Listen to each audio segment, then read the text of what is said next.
L part 1। ऊंची ऊंची पहाड़ियों और घने जंगल से घिरा हुआ भैरवगढ़ गांव काली पहाड़ी के ठीक पीछे था।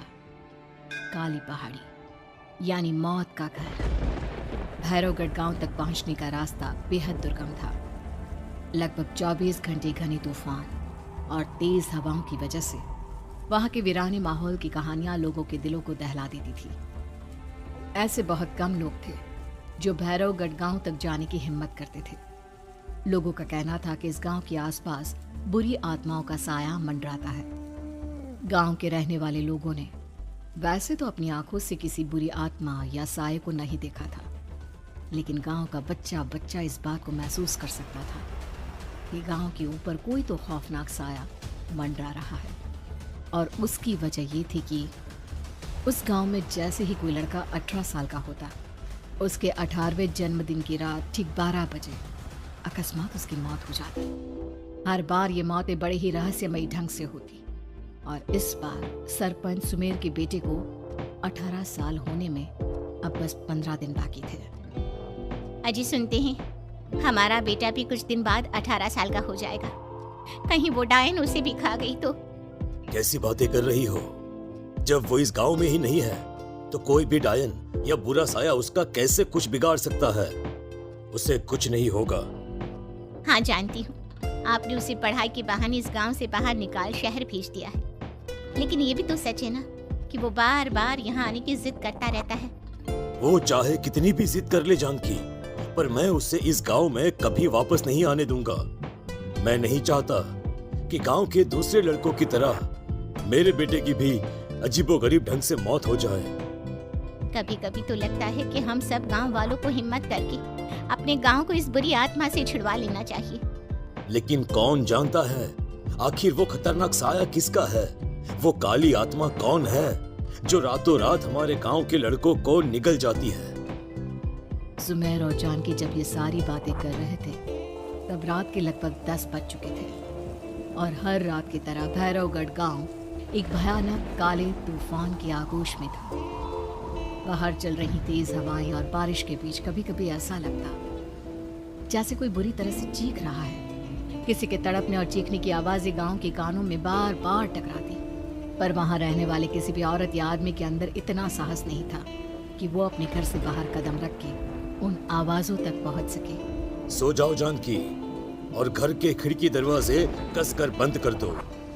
अब जानकी सब खिड़कियां ठीक से बंद करने ही लगती है कि तभी उसे अपने घर के दरवाजे पर जोर जोर से खटखटाने की आवाजें सुनाई देती है। इन आवाजों को सुनकर जानकी और सुमेर के चेहरे डर से पीले और हाथ पैर ठंडे पड़ जाते हैं। जानकी, जानकी, इतनी रात कौन होगा? पता नहीं, ऐसा लग रहा है कोई बुरी तरह से दरवाजा खटखटा रहा है। अरे हाँ, पर किसी की आवाज भी तो नहीं आ रही। क्या करूं? दरवाजा खोल लूं या नहीं? कहीं ऐसा ना हो कि किसी को हमारी मदद की जरूरत हो। लड़खड़ाते कदमों से सुमेर दरवाजे के करीब जाता है और अपने कान को दरवाजे पर रख धीरे से आवाज देते हुए पूछता है, कौन है? कौन है वहाँ? तब एक बेहद डराने वाली आवाज उसके कानों से टकराती है। दरवाजा खोलो, दरवाजा खोलो, वरना आज की रात इस गांव में कोई जिंदा नहीं बचेगा। मैं जानती हूँ तुम्हारा बेटा 18 साल का होने वाला है। अगर उसकी जान की जरा भी परवाह है तो दरवाजा खोल दो। इस आवाज को सुनते ही सुमेर घबरा कर पीछे हट जाता है और जानकी को पूरी बात बताता है। नहीं, वो डायन हमारे घर तक तो नहीं पहुंच गई। अब हम क्या करेंगे? मुझे दरवाजा खोलना ही होगा जानकी। मेरे पास अब कोई रास्ता नहीं है। इतना कहकर सुमेर डर से अपनी दोनों आंखें कसकर बंद करता है और कांपते हाथों के साथ झटके से दरवाजा खोल देता है।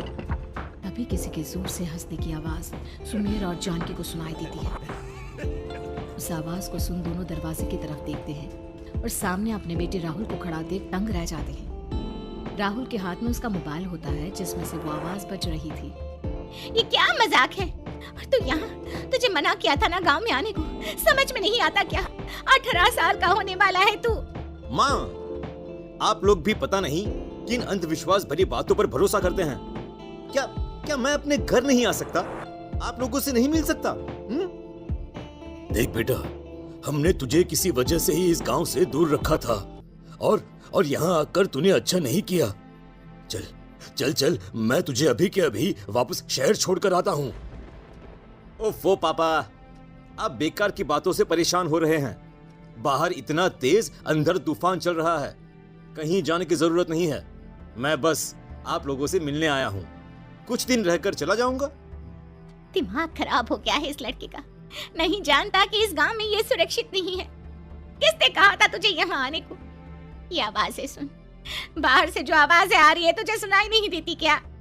अरे माँ, जब जोर से तूफान चलता है, तेज हवाएं चलती हैं, तो इसी तरह की आवाजें आती हैं। ये बहुत नॉर्मल है माँ। नॉर्मल होगी तेरे लिए बेटा। 4 दिन शहर में पढ़कर आया है तो अपने माँ बाप की बात नहीं मान सकता। माँ, मुझे अभी बहुत जोरों से भूख लगी है, पहले कुछ खिला दो, और रात भी बहुत हो गई है। हम इस बारे में कल बात करते हैं, ठीक है?